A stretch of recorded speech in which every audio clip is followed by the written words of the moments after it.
International masters are some of the most creative players in chess history. Consider the example of Rashid Nijmatdinov. They are also some of the greatest coaches and chess authors. Consider the example of Mark Dvoretsky. The I Am Not a GM Speed Chess Championship on Chess.com is now underway, and it features some of the greatest players and creators who don't quite have that title of Grandmaster. In our article on Chess.com and in this video, we are celebrating the victory, though, of the IM over the GM. We've selected one game from our article, which contains 5 games, to celebrate in this video, an amazing victory that you've almost certainly not seen by the international master Ashot Nadanian over grandmaster Wu Shaobin. Nadanyan played black in our featured game, but before we get to the game, I want to show you an insane opening variation that is named after him that perfectly demonstrates his creativity. It's an opening variation I've played and enjoyed myself, and you can steal it as well. We have here pawn to d4, knight to f6, c4, g6, knight c3, and pawn to d5, a Grünfeld variation. Here's where things get interesting after c takes d5, knight takes d5, and then knight to a4, the Nadanyan Grünfeld. Of course, sticking the knight on the edge of the board defies all principles, but the point is quite a logical one. Let's play pawn to e4, kick away the black knight, and then pull the knight back to c3. We'll have a spatial advantage, we'll control the center, and we won't have allowed black to exchange pieces, which will ease the pressure that black will feel due to having less space. So there's a lot here. You have many variations in this position. It's an interesting line for both sides. I just want to show one variation that I've always loved. Black can play here pawn to e5, striking out, and black has some tactics to justify this strike. Pawn takes e5, bishop to b4 check, bishop d2, and now knight to e3, a really striking move. Of course, the bishop cannot capture the knight due to being pinned. The knight is threatening the white queen, so the natural move here is to play pawn takes e3. Now black's tactic is bishop takes d2, queen takes d2, and queen to h4 check. I've used this in many, many lessons to demonstrate the idea of a fork. Here, the king and the knight are hit all the way on opposite sides of the board, already on move 9. We have pawn to g3 and queen takes a4. And now there are tripled e-pawns for white, tripled isolated pawns, again, as early as move 10. This is a very fascinating variation. I've had it in games and really enjoyed playing this position, and the modern engine does like the position quite a lot for white. Very creative ideas from Nadanyan. So, backing up, let's get to our featured game. We're going to go back to the beginning, and we're going to flip the board, and we're going to be playing this game through from the black perspective. Grandmaster Wu Shaobin has the white pieces. He is many times champion of Singapore, and he's also married to Grandmaster Zi Jun, the 7th Women's World Chess Champion. She became so in 1991. Before we get our first move on the board, shout out to Grandmaster Robert Hess, who suggested this game when we were looking for brilliant victories by international masters over grandmasters. Thank you, as always, Robert. Now, the game opens with pawn d4, knight f6, c4, e5, the Budapest Gambit, an opening that I love to employ myself. I've used the attacking ideas that Nadanyan does many times, but never anywhere near as brilliantly as he does in this game. Now we get pawn takes e5, knight g4, attacking the pawn on e5, knight f3, bishop c5, tickling the pawn on f2, and pawn e3, blocking the attack on f2, but also blocking in this bishop a little bit. Knight c6, bishop to e2, knight captures on e5, we get the exchange on e5, and both players castle. Pawn to b3, rook to e8, bishop b2, and a5. Now, if you've not seen this idea before, you're asking, why pawn to a5? Well, the answer is simple, of course. We're going to attack the king over here on g1 by playing pawn to a5 on the opposite edge of the board. Now, that probably didn't help, but the idea is just to lift the rook on a6 and bring it from one side of the board all the way to the other side. A striking rook lift early in the opening where the rook comes to g6 or to h6. And in conjunction with the queen's inclusion, this can lead to a vicious attack. If white doesn't know what's going on, then white can just get absolutely crushed. And as this game shows, even if white knows what's going on and is a grandmaster, white can still get absolutely crushed.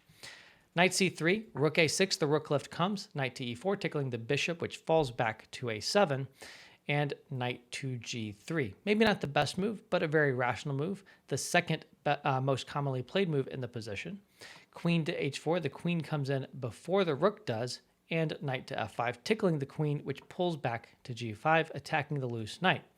The knight falls back to d4 and introduces the idea of pawn to f4. Nadanian doesn't need to deal with this threat yet because he can make his own much bigger threat of mate here on g2 first. Pawn to g3, and now this is a threat. How do you deal with it? Well, some players, when they see a threat, make sure to defend against it. And other players, when they see a threat, try their best to ignore that threat and continue to make their own threats. And that's Nadanian's style. He goes for pawn to d5, freeing this bishop and striking in the middle of the board.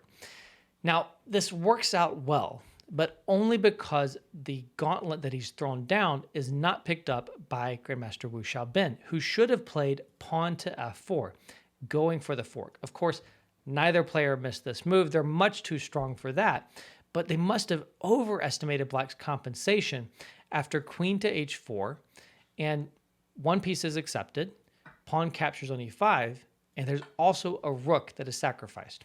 Now, if the rook sacrifice is accepted, then this is great for Black. Black has even more than a perpetual check, which is obviously available.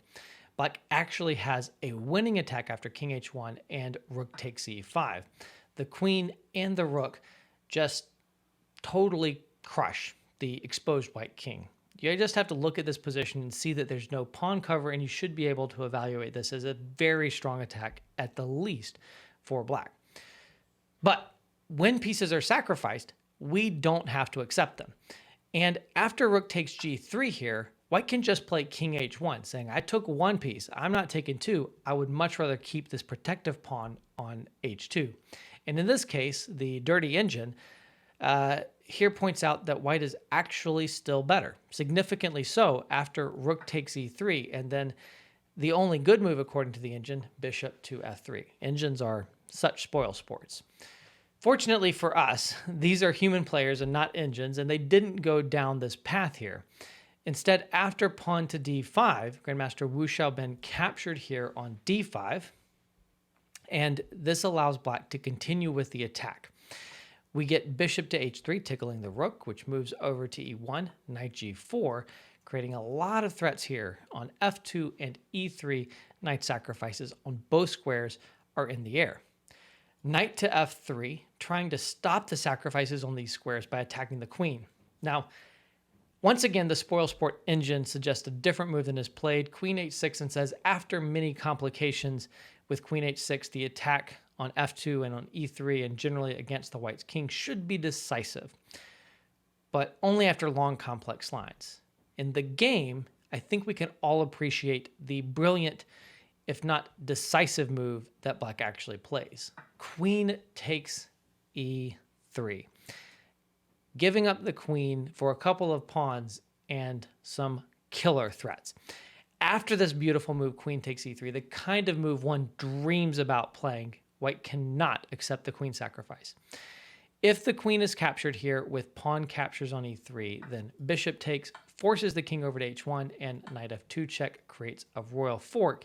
And after king g1, you capture the queen, and you're also capturing the bishop on b2 because you are capturing the queen with discovered check. Totally decisive. So after queen takes e3, there's really only one try for White, and that is the move bishop d4, introducing the bishop between the queen and the bishop on a7, breaking up that battery. Nadanyan continues with the most enterprising move. Again, queen takes f2, insisting on sacrificing the queen. And here you must accept because after king h1, you have mate on g2 with the bishop or the queen. So queen takes f2, bishop takes f2, bishop takes check, king over to h1, and now the bishop must pull back. The computer is indicating that bishop c5 is the best move and says 0.00, whatever that means in a complex position like this, where Black has sacrificed a queen for just a bishop. However, bishop c5 isn't played, bishop b6 is, and now white can get the advantage with a precise move, rook f1. I'm not going to dive in deeply here. Rook f1 at least is relatively intuitive, just saying, hey, if you play knight into f2 check, I'm going to sacrifice the rook back and break your attack. But black can continue with knight to e3 instead, which is stronger. And here, again, it's just dirty engine line after dirty engine line. But one line I can show that's relatively understandable is queen d3, bishop g2 check, king over to g1. Now you can't capture on f1 with the knight because your bishop hangs on g2, and king takes g2 is a good idea. So the best move is actually to pull the bishop back to h3, threatening knight takes f1 again. And here, white can go for a perpetual by moving the king back and forth between g1 and h1 as you play bishop g2 check and bishop back to h3. Or, if white is a computer, white can actually play knight d4 when there's a lot of complications, very, very confusing, almost unfindable lines for humans, but white should emerge with an advantage at the end of everything. In the game, though, white played queen b1, being afraid of these royal forks and saying, I'm just going to pull my queen as far away as possible and you're not going to win my queen. And that much is true, but black is going to checkmate the white king instead of winning the queen. So after queen to b1, we get knight f2 check and a very precise move, rook to f6. This move actually threatens rook takes f3. For example, pawn to a3, just a move that would ignore everything to demonstrate this idea. Rook takes f3, beautiful again. Bishop takes f3, and a discovered check you definitely don't see every day, knight to d1. This move breaks up the defense of the e1 rook by the queen so that after king h1, there is rook takes e1 and a beautiful checkmate. So after rook f6, this idea of rook takes f3 is actually really strong, even decisive. b4, and you cannot get impatient here and go for rook takes f3, because if you do, then it's actually 0.00 again, according to the dirty computer engine, because the bishop on b6 is a critical part of this attack, and white is able to harass the bishop to the point that black is not able to deliver on the threats in this position. Again, dirty computer engine lines. However, Grandmaster or International Master Nadanyan is not falling for this. After b4, he ignores these ideas and plays pawn to a4, saying, I'm going to keep things closed over here, and I'm again going to threaten rook takes f3, and what are you going to do about it? And the answer is knight to g5, and knight g5 allows knight to g4 check, and this is actually forcing checkmate because of king h1, and then bishop to g2 check. The queen has been sacrificed, and now the bishop is as well. And not only is the bishop going to be sacrificed, so is the knight on g4 after rook f2 check. If king h1, we just have mate on the spot with rook takes h2. The minor pieces and the rook work together perfectly. So king h3 stepping up the board, and rook takes f2. The knight is sacrificed as promised, and these pieces are enough to deliver the checkmate. We get h5 check, and now king f4, king f5 leads to the same basic mating patterns, bishop e3 check, and white resigned here because of two different checkmates. The first is after king f3, there's rook f2 checkmate, a fairly unique checkmate, and after bishop e3 check, king f5, there's what I consider an even prettier checkmate with g6 check, king to f6, and bishop to d4 checkmate.